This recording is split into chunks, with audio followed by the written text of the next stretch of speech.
Allez, salut les amis, j'espère que vous allez bien. On vient d'avoir une nouvelle pastille bleue sur le H-Ribbon. Vous le savez, le fameux indicateur infaillible, et même quasiment magique pour certains, puisqu'historiquement, à chaque fois qu'on a une pastille bleue, eh bien derrière, on a le marché qui est complètement parti à la hausse. Mais attention, vous allez voir, puisque cette pastille, elle est différente des précédentes. Donc est-ce qu'on s'apprête une nouvelle fois à avoir une grosse hausse sur le marché, ou est-ce qu'au contraire, cette fois, on va avoir une pastille qui va rapidement s'invalider? Eh bien, c'est ce qu'on va voir ensemble dans cette vidéo, et on va essayer de voir ensemble ce qui peut nous attendre pour la suite. Allez, comme d'habitude, merci à tous ceux qui prennent le temps dès maintenant de commenter, de liker et de s'abonner à la chaîne.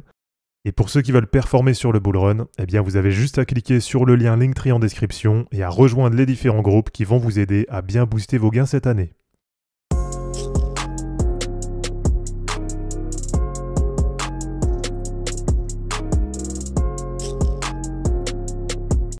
Alors, si vous voulez plus d'infos sur le H-Ribbon, je vous renvoie directement sur ma chaîne, puisque j'ai déjà fait plusieurs vidéos sur le H-Ribbon. Et donc là, déjà, la particularité, c'est que là, il y a à peine 2 mois, donc c'était fin mars 2025, on a déjà eu une pastille bleue. Donc là, on voit que c'est quand même pas très courant d'avoir 2 pastilles bleues qui s'enchaînent comme ça à la suite. Alors, si on reprend un peu là dans l'historique, eh bien, par exemple, la dernière fois qu'on a vu 2 pastilles bleues comme ça qui s'étaient enchaînées, eh bien, c'était en 2020, avec à l'époque une pastille vers avril 2020. Donc juste après finalement le crash du Covid, quand ça commençait à remonter un peu. Et puis derrière une deuxième pastille assez rapidement, qui était arrivée vers juillet 2020. Et là bien sûr on voit que derrière, on avait le marché qui était bien parti à la hausse, et avec encore une troisième pastille qui était apparue vers fin novembre 2020. Et là aussi derrière, on avait le marché qui était encore bien parti à la hausse. Donc la première particularité, voilà, c'est que là c'est une pastille qui arrive quelques semaines après qu'on ait déjà eu une autre pastille. La deuxième particularité, eh bien, c'est que normalement, on a la pastille grise, donc il y a la pastille de capitulation. Ensuite, on a la pastille verte, qui est un premier signal de reprise. Et après, on a la pastille bleue, qui est là vraiment le signal de confirmation de hausse. Et donc, c'est vraiment cette pastille qu'on attend sur le marché, puisque historiquement, c'est après cette pastille bleue qu'on a le marché qui part à la hausse. Et donc là, la particularité, c'est qu'on a eu la pastille grise de capitulation. Alors d'ailleurs, cette pastille, je vous l'ai partagée la semaine dernière en vidéo, puisqu'on a vu la pastille grise alors qu'on avait Bitcoin qui est resté au-dessus des 100 000 $. Donc là, c'est quand même un niveau de capitulation historique. Et donc la particularité, eh bien, c'est qu'on a eu directement la pastille grise et la pastille bleue. Donc là, sans passer par la pastille verte qui est la pastille intermédiaire. Et alors, si je vous montre sur le hash rate de Bitcoin, voilà, vous allez mieux comprendre en fait ce qui s'est passé. Donc en noir, on a le prix de Bitcoin. Et on voit que le prix remonte bien avec quasiment aucune correction là depuis les 80 000 $. Et en fait, ce qui s'était passé, et ça je vous l'avais partagé dans la vidéo où je parlais justement de la pastille grise, eh bien c'est que d'un coup, on a eu une grosse baisse au niveau du hash rate. Donc c'est ça qui nous a déclenché la première pastille, donc la pastille grise de capitulation. Et alors la particularité, c'est que c'est remonté quasiment aussi rapidement. Et donc finalement, il n'y a pas eu de période intermédiaire avec un retour progressif des mineurs. Et alors, je vous ai cherché un peu dans l'historique, à quel moment est-ce qu'on avait déjà eu cet enchaînement, et je vous ai trouvé au tout début du cycle, donc fin 2022, début 2023, où alors à l'époque, on avait eu la pastille grise vers novembre 2022, donc là on a vu la pastille de capitulation juste après le crash d'FTX, et puis après, début janvier 2023, là on a vu directement la pastille bleue, et là je vous ai retrouvé le hash rate de l'époque, donc on voit bien qu'entre novembre 2022 et quasiment début 2023, ça avait bien diminué au niveau du hash rate. Et alors pour vous donner un peu des chiffres, là par exemple à l'époque c'était passé de 283 EH secondes en novembre 2022 et après c'était descendu même en dessous des 200 EH secondes vers fin décembre 2022. Et on voit que là en à peine une semaine, on avait une grosse reprise au niveau du hash rate avec le hash rate qui était revenu vers les 300 EH secondes et donc qui avait repris à peu près 50% en une semaine. Donc là, ce qu'on vient d'avoir, c'est un peu la même chose. Donc avec d'un coup une baisse au niveau du hash rate, et puis derrière directement une remontée.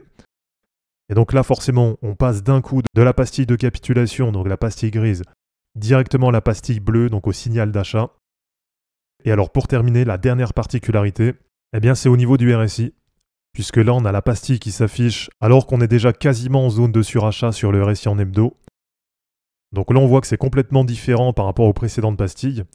Puisque par exemple, celle du mois de mars, elle était arrivée avec un RSI qui était autour des 50. Celle de juillet 2024, là c'était quasiment pareil, avec un RSI qui était autour des 50.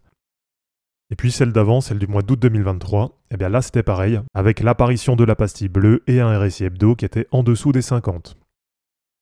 Donc on voit que là sur l'historique du cycle, là sur les 4 pastilles, on a vu une pastille complètement au bottom, et puis 3 pastilles après des corrections, donc avec des RSI hebdo en dessous des 50. Et donc là sur le cycle, eh bien c'est la première fois qu'on a la pastille bleue alors qu'on a le RSI hebdo qui est déjà quasiment dans la zone de surachat. Et je vous ai retrouvé une pastille qui était un peu similaire sur le bull run précédent. Donc c'était la pastille de novembre 2020. Alors où là on était à peu près ici au niveau du prix. Et là il y avait le RSI qui était même déjà au-dessus des 80. Donc voilà, comme quoi la pastille bleue, elle peut sortir à d'autres moments qu'après des corrections. Donc là on le voit, hein, ça peut même arriver quand on a déjà le RSI qui est en surachat, ou en tout cas qui est pas très loin de la zone de surachat. Et alors en termes de potentiel après l'apparition de la pastille bleue, là on va mesurer, on va regarder un peu ce que ça donne. Alors par exemple après cette pastille de fin novembre 2020, eh bien derrière ça avait quand même permis à Bitcoin de faire à peu près du x3,5. Alors après, avec la pastille d'août 2021, on avait Bitcoin qui avait fait plus 75%.